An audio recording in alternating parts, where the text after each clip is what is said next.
अस्सलाम वालेकुम एवरीवन, मैं हूं मोहम्मद तलहा और आप लोग देख रहे हैं तलाश फेस एकेडमी। आज हम लोग कवर करने वाले हैं सेकेंड ईयर केमिस्ट्री का लेक्चर।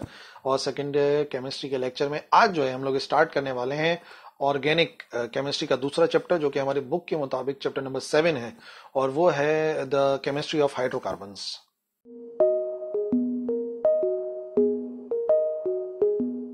और आज का हमारा जो लेक्चर होने वाला है वो स्पेशली होने वाला है अबाउट, थोड़ा सा इंट्रोडक्शन इसका हमने किया भी था हमारे चैप्टर नंबर 6 के अंदर, लेकिन अब जो है वो जो डिफरेंट क्लासिफिकेशन है ऑफ हाइड्रोकार्बन्स, यानी कि एलिफेटिक हो गए, एरोमेटिक हो गए, क्लोज चेन्स हो गए और ओपन चेन हो गए, तो इनमें क्या डिफरेंसेस हैं, एल्कीन्स, अल्काइंस, और इन सब में जो भी मेन बातें हैं, इंपॉर्टेंट टर्म्स हैं जो इस चैप्टर को समझने के लिए जरूरी है, वो आज के लेक्चर के अंदर इंशाल्लाह हम लोग कवर करेंगे।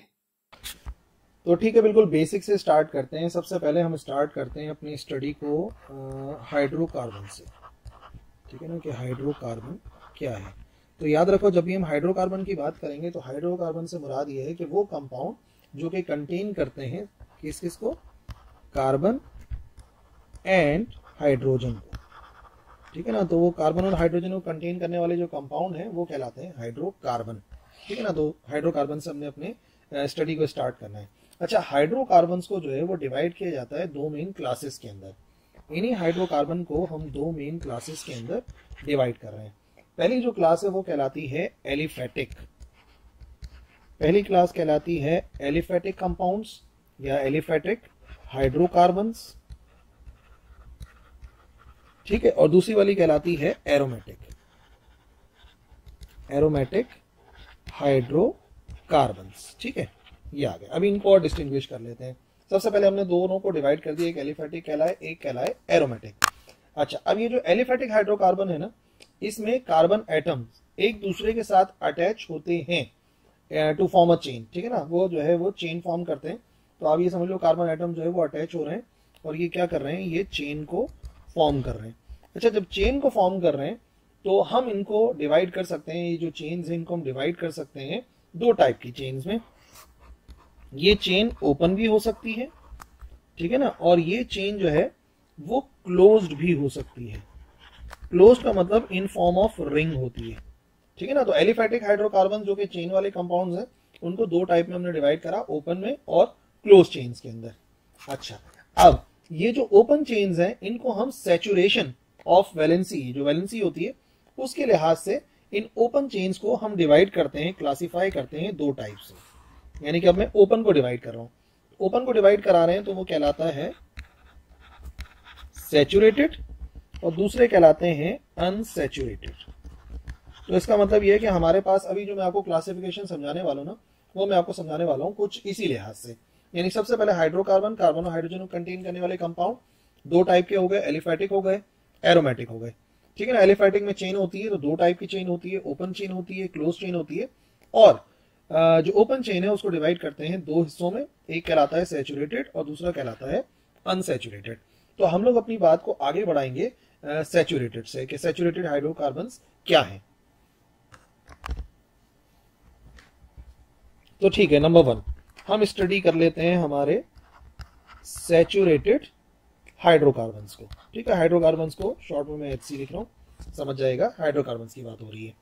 ठीक है, क्या है सैचुरेटेड हाइड्रोकार्बन्स? ये वो कंपाउंड्स हैं जिनमें सारी की सारी वैलेंसीज जो हैं, यानी कि मैं उनको डिफाइन करा दूं in simple words, all the valencies, जो सारी की सारी वैलेंसीज हैं ऑफ कार्बन एटम्स, जो कार्बन एटम्स की सारी वैलेंसीज हैं वो हैं फुली सेटिस्फाइड। वो फुली क्या हो रही हैं, वो हो रही हैं सेटिस्फाइड। ठीक है, और वो जो सेटिस्फाई हो रही हैं वो हो रही हैं बाय सिंगल बॉन्ड्स। यानी कि सिर्फ और सिर्फ कौन सा बॉन्ड मौजूद होगा, सिंगल बॉन्ड मौजूद होगा, तो उसको हम कहेंगे ये कौन से हाइड्रोकार्बन हो गए, ये हो गए सैचुरेटेड हाइड्रोकार्बन। ठीक है ना, वो तमाम के तमाम हाइड्रोकार्बन जिनमें कौन सा बॉन्ड पाया जा रहा है, सिंगल बॉन्ड पाया जा रहा है, तो वो कहलाएंगे सैचुरेटेड हाइड्रोकार्बन। जिनकी एग्जांपल्स हम देख सकते हैं, जो कि आमतौर पे इनसे अल्केन्स होंगे, वो होते हैं असल में सैचुरेटेड हाइड्रोकार्बन। जिनमें पहली मिसाल मैं आपको बताता हूँ, सबसे कॉमन एग्जाम्पल हो जाएगी एग्जाम्पल ऑफ मीथेन। ठीक है ना, मीथेन सबसे सिंपल। और मीथेन क्या होता है, मीथेन होता है CH4। इसके अंदर अगर आप देखो तो कार्बन के जो 4 बॉन्ड वो बना सकता है, वो इसने किसके साथ बनाया है, वो इसके साथ बनाए हुए हाइड्रोजन के साथ। और चारों के चारों बॉन्ड कैसे नजर आ रहे हैं, सिंगल बॉन्ड नजर आ रहे हैं। तो जो बात यहाँ पे समझाई थी कि सैचुरेटेड हाइड्रोकार्बन्स के अंदर सिंगल बॉन्ड से जो कार्बन एटम की वैलेंसी से सेटिस्फाई होती हैं, तो बिल्कुल नजर आ रहा है। इसी तरीके से अगर दूसरा हम एग्जाम्पल देना चाहें तो दूसरी एग्जाम्पल हो सकती है इथेन की एग्जाम्पल, ठीक है ना। दूसरी मिसाल हो जाएगी इथेन की, और इथेन की मिसाल ये है कि वो होता है C2H6। किस तरीके से सेटिस्फाई हो रही है, तो एक कार्बन आ गया, ये कार्बन आ गया, इस तरीके से सेटिस्फाई हो रही है, ठीक है ना। कार्बन, एक तो कार्बन यहाँ से ज्वाइन हो गया और बाकी यहाँ पर आ जाएंगे 3 हाइड्रोजन, तो ये आ गए 3 हाइड्रोजन। इसी तरीके से इस कार्बन का एक बॉन्ड इस कार्बन के साथ बना हुआ है और बाकी जो 3 वैलेंसीज हैं वो फिल करने के लिए आ जाएंगे हमारे पास हाइड्रोजन। तो ये 2 कॉमन एग्जांपल्स हैं सैचुरेटेड हाइड्रोकार्बन्स की, जो कि मैंने आपको बताई। सबसे कॉमन है मीथेन, इथेन और फिर प्रोपेन हो गए, सब ब्यूटेन वगैरह, ये सब के सब सैचुरेटेड हाइड्रोकार्बन्स में शामिल किए जाते हैं, ठीक है। अब देख लेते हैं unsaturated hydrocarbons. Number 2, unsaturated hydrocarbons, ठीक है। अब आ रहे हैं अनसैचुरेटेड हाइड्रोकार्बन्स। ये वो कंपाउंड्स हैं जिनमें सारी की सारी वैलेंसीज हो रही हैं, यूटिलाइज नहीं हो रही हैं। All the valencies of carbon atoms are not fully utilised. सारी की सारी यूटिलाइज नहीं हो रही हैं, बल्कि यहां पर हम क्या कर रहे होते हैं, यहाँ पर हम सिंगल बॉन्ड नहीं बनाते बल्कि डबल बॉन्ड भी बना देते हैं। तो इस तरीके से अगर इसकी एग्जाम्पल आप देखोगे तो इसके अंदर आपको कॉमन एग्जाम्पल किसकी मिलेगी, यहाँ पर आपको कॉमन एग्जाम्पल मिलेगी अल्कीन्स की, अल्काइंस की। जितने भी अल्कीन्स हैं और अल्काइंस हैं वो सब के सब जो है वो अनसैचुरेटेड हाइड्रोकार्बन के अंदर आते हैं, ठीक है ना। ये ओपन चेन के अंदर सिंपल एक मिसाल आ सकती है, जैसे मिसाल के तौर पर पहली एग्जाम्पल इथीन की कंसिडर कर लेते हैं। पहले एग्जाम्पल हम कंसिडर कर रहे हैं इथीन की, या आप कह लो कि हम इथाइलिन की कर रहे हैं। इथाइलिन कह लो या आप उसको कह लो इथीन। तो उसकी एग्जाम्पल कंसिडर करें जिसके अंदर क्या होगा, जिसके अंदर जिसका फॉर्मूला क्या होता है, सबसे पहले फॉर्मूला होता है इसका C2H4। C2H4 के अंदर क्या हो रहा होता है, जैसे मिसाल के तौर पे जो कार्बन दोनों एटम है इनके दरमियान में एक डबल बॉन्ड आता है, तो इसका मतलब कितने की जगह बची, 2 तो इसने इधर बना लिए, अब 2 की जगह बच गई, और यहाँ पे भी इसने 2 बना लिए बॉन्ड, तो 2 की जगह बच गई। तो यहाँ पर आ जाएगा हाइड्रोजन, हाइड्रोजन और यहाँ पे भी हाइड्रोजन और हाइड्रोजन, तो ये बन गया इथीन या इथाइलिन। आप देख सकते हो C2H4। तो दूसरी मिसाल हो सकती है, यहाँ पर दूसरी मिसाल हो सकती है इथाइन की, क्योंकि मैंने बताया एल्कीन भी थे अल्काइन भी थे। तो एक एग्जाम्पल देख लेते हैं यहाँ पे इथाइन की, ठीक है ना। या उसे हम क्या कहते हैं, उसे हम कहते हैं एसिटाइलिन। एसिटाइलिन की एग्जाम्पल अगर देखेंगे तो आप समझ जाओगे, जिसका फॉर्मूला होता है C2H2। C2H2 के अंदर क्या हो रहा है कि आप देखो ये कार्बन है, ये ट्रिपल बॉन्ड बना रहा है दूसरे कार्बन के साथ, तो 3 तो बॉन्ड इसने यहाँ बना लिए, एक बॉन्ड बचा, वो एक बॉन्ड क्या होगा, वो एक बॉन्ड होगा हाइड्रोजन का, और यहाँ पर भी एक बॉन्ड होगा हाइड्रोजन का। तो ये एग्जाम्पल हो गई हमारे एक अनसैचुरेटेड हाइड्रोकार्बन की, ठीक है। अब ये तो हो गया हमारे पास अनसैचुरेटेड और सैचुरेटेड हाइड्रोकार्बन्स। इसके बाद अब हमें देखना था कि भाई ये साइक्लिक हाइड्रोकार्बन्स कौन से हैं, ठीक है ना, उनको भी स्टडी कर लेते हैं पहले। तो एलिफैटिक के अंदर हमने दूसरे जो पढ़ने थे वो हमें क्या पढ़ने थे, वो हमें पढ़ने थे साइक्लिक, या उसे हम कहते हैं क्लोज चेन्स। ये हो गए साइक्लिक हाइड्रोकार्बन्स। साइक्लिक हाइड्रोकार्बन्स को आप कह लें कि ये क्लोज चेन थे, ठीक है ना। इसके अंदर क्या था, साइकिल बनी हुई, ठीक है ना, और ये चेन जो है वो क्लोज हो रही है। अब इसके अंदर क्या होगा, इसके अंदर पहली बात जो है कि जो नाम बनते हैं ना वो सिर्फ कैसे बनते हैं कि हम सिर्फ एक वर्ड इस्तेमाल कर लेते हैं साइक्लो। हम एक वर्ड इस्तेमाल करते हैं साइक्लो, और उसके आगे जो नाम था ना, जो कि नाम हो सकता है उस ओपन चेन हाइड्रोकार्बन का, name of open chain hydrocarbon, ठीक है ना, वो जो हाइड्रोकार्बन का नाम था उसी को बस हम इस्तेमाल कर लेते हैं, लेकिन उससे पहले साइक्लो का वर्ड लगा देते हैं, ठीक है ना। तो क्या इसका जनरल फॉर्मूला बनेगा, इसका जो जनरल फॉर्मूला बनेगा वो बन जाता है CN और H2N, जबकि N क्या हो सकता है, ये बात याद रखनी है, N क्या हो सकता है, ठीक है ना। N जो है वो एक होल नंबर है जो कि या तो 3 के बराबर होगा या 3 से बड़ा होगा, ठीक है ना, या तो इक्वल टू 3 हो सकता है या फिर ग्रेटर देन 3 हो सकता है, तो फिर हम उनको साइक्लिक हाइड्रोकार्बन कहते हैं। जैसे मिसाल के तौर पे पहली मिसाल आपको बताता हूँ, पहली मिसाल हो जाएगी साइक्लोप्रोपेन की। साइक्लो आ गया, प्रोपेन आ गया, जैसे मैंने बताया इसका नाम हम कैसे बनाते हैं, सिर्फ साइक्लो का वर्ड लगाते हैं और आगे जो है वो उस ओपन चेन में अगर होता तो क्या नाम होता, जैसे प्रोपेन, तो बना लेते हैं। इसके अंदर क्या होगा, देखो कार्बन आ गया, ठीक है ना, 2 वैलेंसी यहाँ पर हाइड्रोजन ने फिल कर दी, अब कितनी बच गई, 2 बच गई, तो ये 2 और इधर बना लेगा। फिर इसी तरीके से कार्बन उसके साथ 2 हाइड्रोजन आ गए, एक यहाँ से फिल हो गया 3, और चौथा वो यहाँ से फिल कर देगा, फिर यहाँ पर आ जाएगा CH2। तो यहाँ पे आप देखो जो इसका फॉर्मूला बनेगा वो क्या बनेगा, साइक्लोप्रोपेन का 3 कार्बन नजर आ रहे हैं, तो ये आ जाएगा C3, ठीक है ना, N आ गया 3, अब उसी को मल्टीप्लाई बाय 2 कराना है, तो ये आ जाएगा हाइड्रोजन, और हाइड्रोजन 2 2 4 2 6, तो ये हो जाएगा C3H6। ठीक है, एक और मिसाल इसकी देख लेते हैं ताकि साइक्लिक जरा क्लियर हो जाए क्या बनेगा। तो हमारे पास एक और मिसाल हो सकती है साइक्लोपेंटेन की। अब जो एग्जांपल सपोज कर रहे हैं वो हम कर रहे हैं साइक्लोपेंटेन की। साइक्लोपेंटेन के अंदर आप समझ जाओ इसका वो क्या बनेगा, पहले आप इसको बना के देखो। सी कितना आना चाहिए, सी आना चाहिए, बात हो रही है पेंटेन, पेंटेन का मतलब हो गया 5, सी जो है वो 5 आना चाहिए। तो हाइड्रोजन कितना हो जाएगा, हाइड्रोजन उसका डबल हो जाएगा, यानी कितना 10। तो ये C5H10 जो है वो बनेगा हमारा साइक्लोपेंटेन। और पेंटेन है 5 है, तो आप देख लो CH2, ठीक है, फिर ये कंबाइन हो रहा है, यहाँ से कंबाइन हो रहा है CH2 CH2, और फिर यहाँ से ये आ गया CH2 जो कि कंबाइन हो गया CH2 के साथ, और ये हमारे पास बन गया साइक्लोपेंटेन।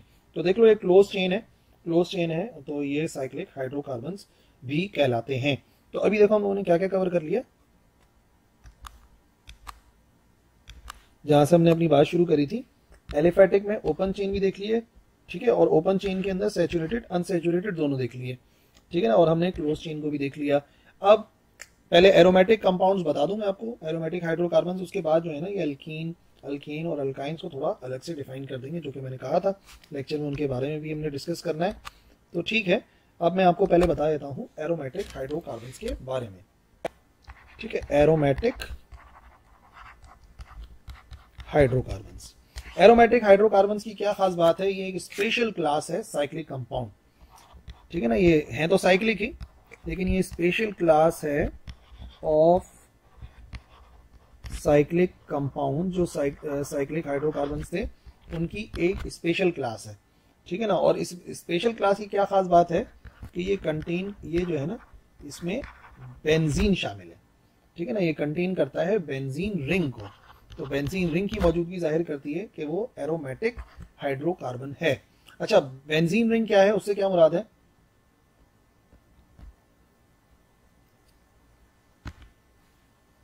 बेंजीन रिंग दरअसल एक 6 मेंबर्ड, उसमें 6 मेंबर होते हैं, ठीक है ना, 6 मेंबर्ड रिंग है।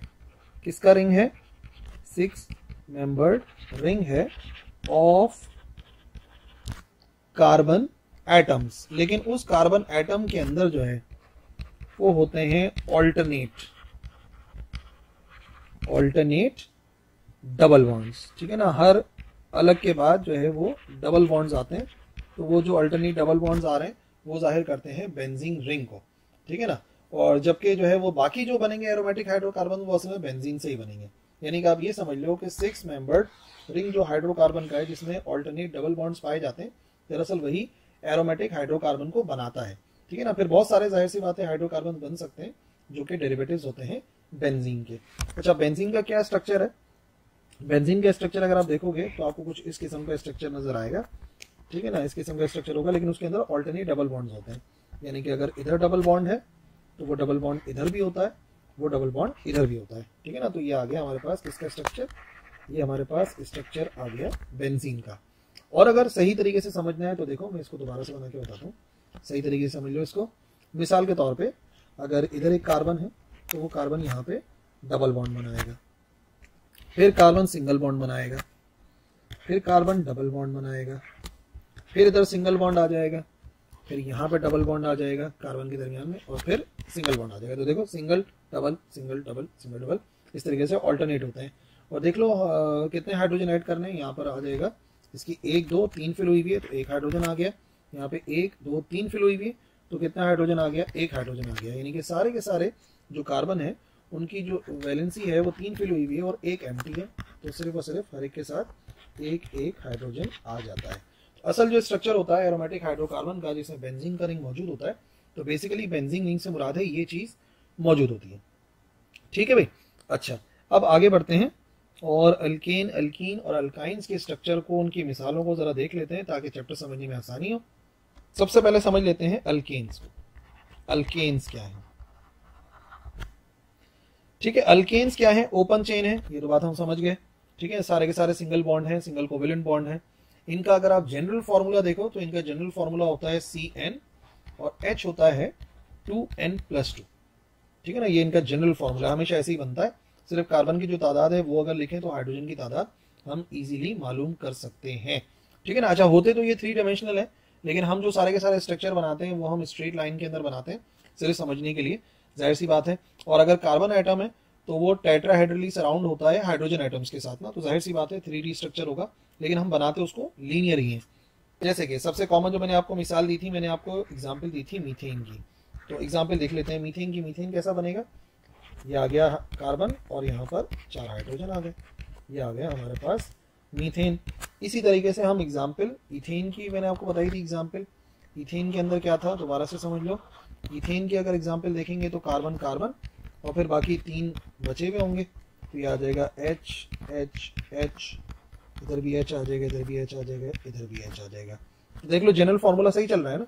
यहाँ पर अगर C 1 था तो 1 × 2 + 2, तो ये कितना हो गया? ये हो गया CH4। और यहाँ पर अगर कार्बन जो है वो 2 के बराबर है तो पहले 2N करेंगे तो 2 2 जार 4, 4 + 2 कितना होना चाहिए? H होना चाहिए बराबर 6 के, तो 6 हाइड्रोजन है। तीसरी एक और मिसाल देख लेते हैं ताकि और समझने में आसानी हो।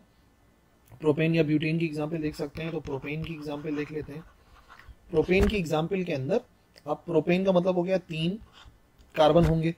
ठीक है ना, तो अगर हाइड्रोजन की वैल्यू चाहिए तो हाइड्रोजन का क्या फॉर्मूला है? 2 × N। N का मतलब हो गया 3 और फिर प्लस का 2 कर देंगे तो ये कितना हो गया? 2 3 जार 6 और ये कितना हो जाएगा? ये हो जाएगा 8। तो असल जो बनता है प्रोपेन वो क्या होता है? वो होता है C3H8 के बराबर। ठीक है, तो बना के भी दिखा देते हैं स्ट्रक्चर, लीनियर स्ट्रक्चर।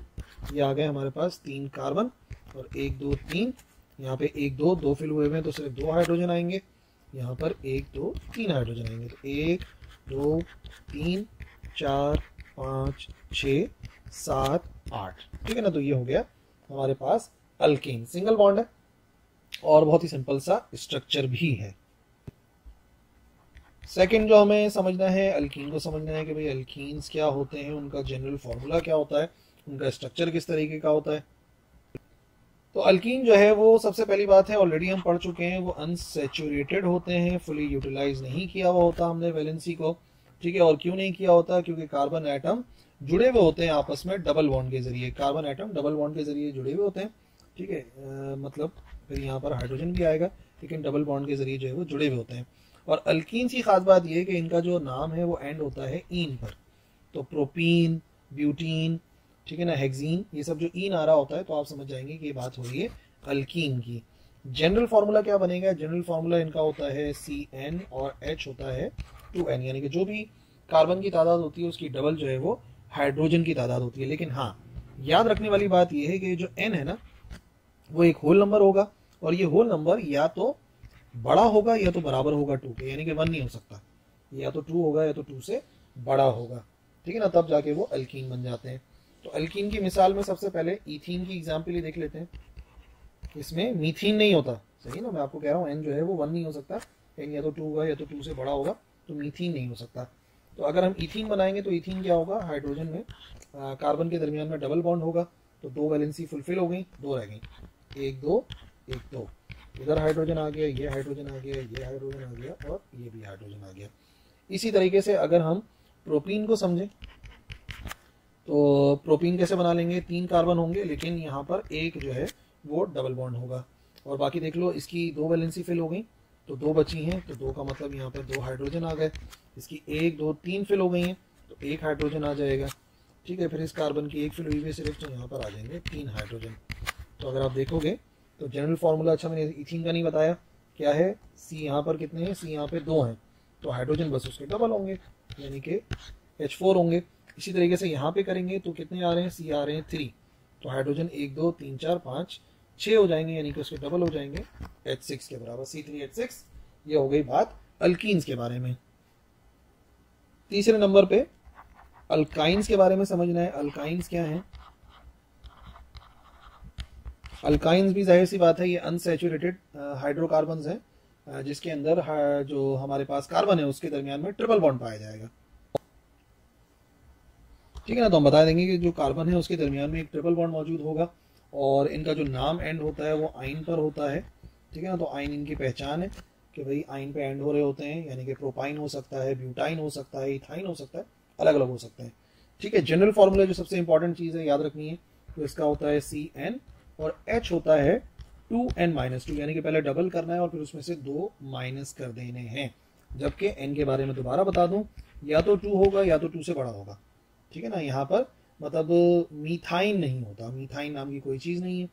ठीक है, स्ट्रक्चर्स देख लेते हैं। सबसे पहले आपको सबसे सिंपल बताता हूँ, इथाइन। इथाइन कैसे बनेगा? अगर हम इथाइन का स्ट्रक्चर देखें तो इथाइन बनेगा, यहाँ पे कार्बन के दरमियान में ट्रिपल बॉन्ड है, तो क्या क्या एक एक रह गई हैं, तो यहाँ पर एक हाइड्रोजन, यहाँ पर एक हाइड्रोजन।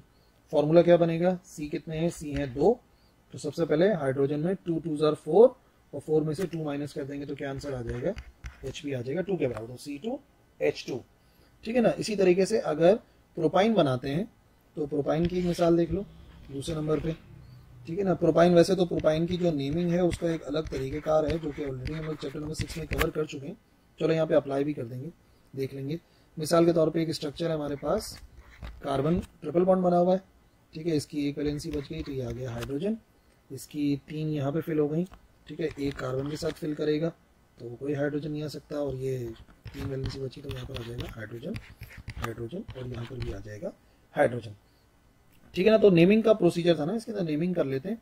नेमिंग कहाँ से होगी? जहाँ से ट्रिपल बॉन्ड करीब पड़ रहा होगा, तो यहाँ से कि यहाँ से करीब पड़ रहा है, तो ये हो जाएगा 1 2 और 3, यानी कि पहले पर आ रहा है, पहले पर आ रहा है तो हम लिखेंगे 1 और 1 2 3 है, तो ये क्या कहलाएगा? 1 प्रोपाइन।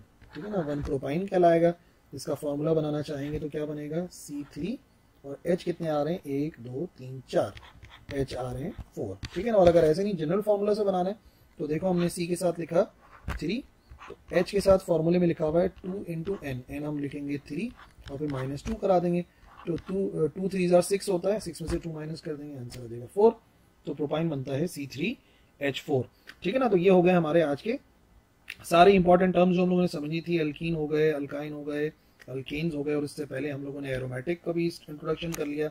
एरोमेटिक के बाद हम लोगों ने साइक्लिक को देखा, और फिर जो अनसैचुरेटेड सैचुरेटेड थे, यानी कि पूरी बात हम लोगों ने समझ ली जो आज के लेक्चर में समझनी थी।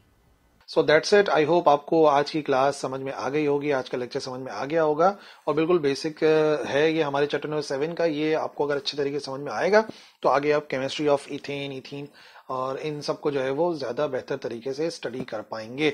और अगर कोई परेशानी है, कुछ पूछना चाहते हो, तो बिल्कुल कमेंट सेक्शन के अंदर आप लिख सकते हो, मैं इंशाल्लाह रिप्लाई करूंगा। That's all for today. हम लोग मिलेंगे नेक्स्ट लेक्चर के अंदर। अल्लाह हाफिज।